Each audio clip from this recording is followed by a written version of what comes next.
Many instances of hooliganism, cruelty towards animals, or even violation of human rights take place across the world in the name of religion.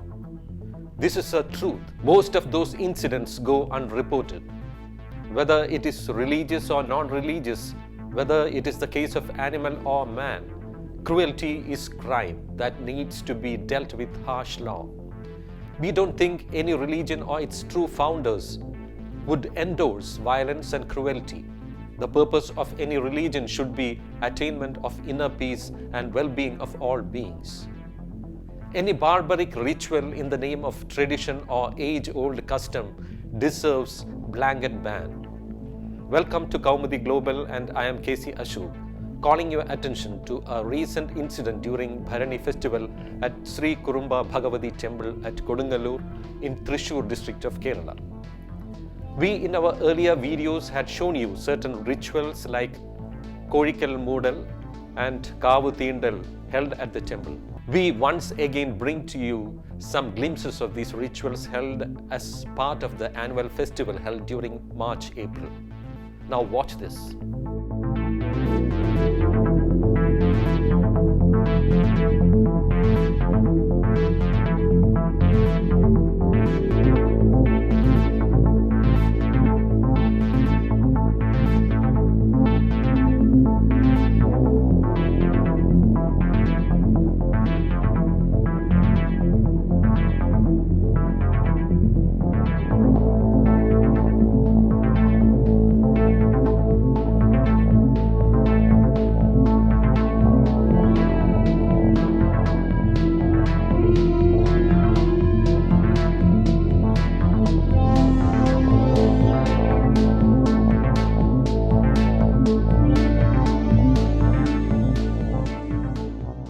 We are sorry to say that on April 2nd, an unfortunate thing happened in the name of religious belief.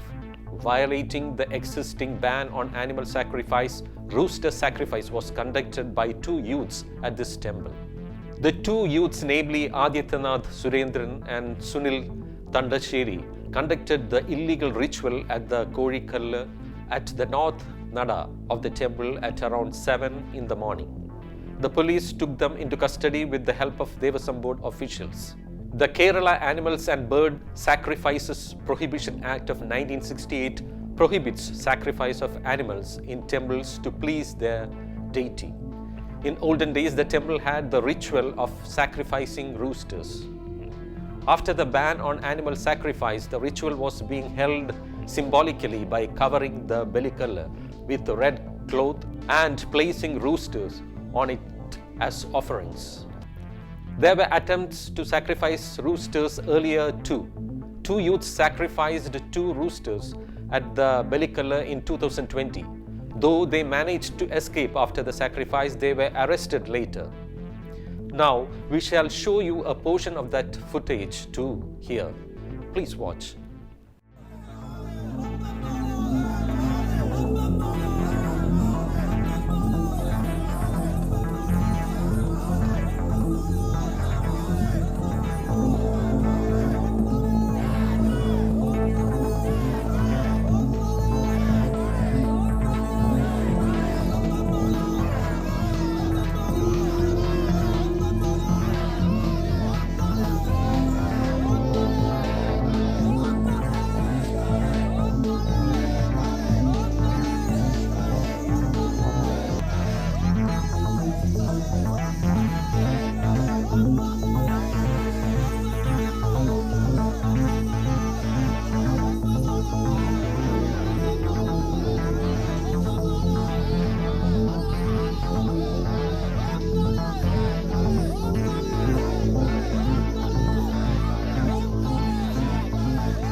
Some fanatic Hindu groups had spoken in support of restarting this primitive ritual.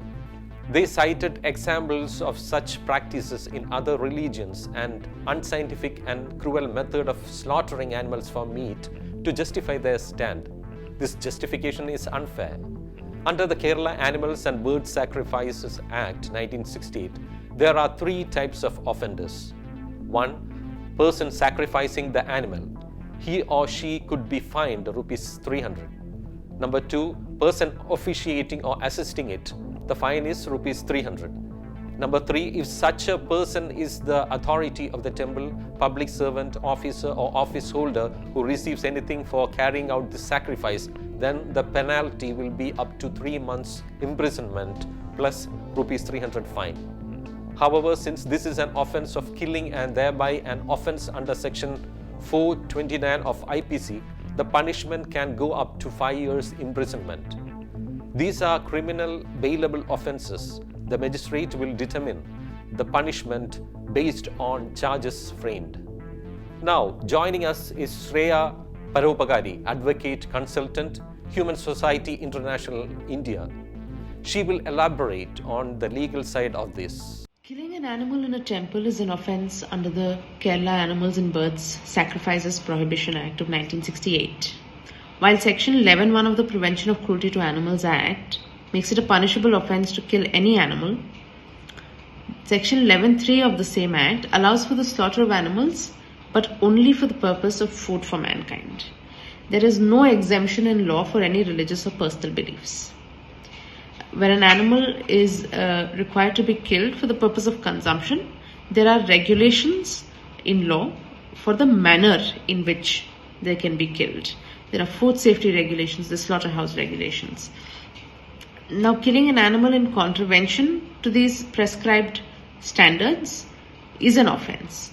It is an offence under the Prevention of Cruelty to Animals Act, and when carried out in a public place can even be an offence under the Indian Penal Code for public nuisance, and of course for the offence of mischief against animals. These offences must be reported to the nearest police station. The practice of these practices like sacrifice are offensive, superstitious and medieval. I believe that our country has moved beyond this barbarism, and this is reflected in our laws. Various courts across the country have observed that sacrifice is not a religious requirement. I am certain that this instance will be investigated fairly. Bharani Fest begins on the Thiruvonam day of Meenam month. It is all about a frenzied mob of devotees, kombarams or velichapads or oracles in red clothes dancing hysterically, brandishing their ceremonial sword and singing Bharani Pata. They injure their heads with their swords, proclaiming their devotion to the goddess. Blood can be seen dripping down their foreheads, smeared with sandalwood and turmeric paste. The atmosphere turns mystic, delirious, and sometimes spooky.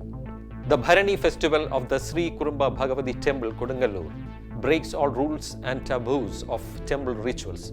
It is a celebration of raw energy and blind devotion. It also perhaps is the world's largest congregation of oracles. This mystic ritual is performed at the temple every year between March and April.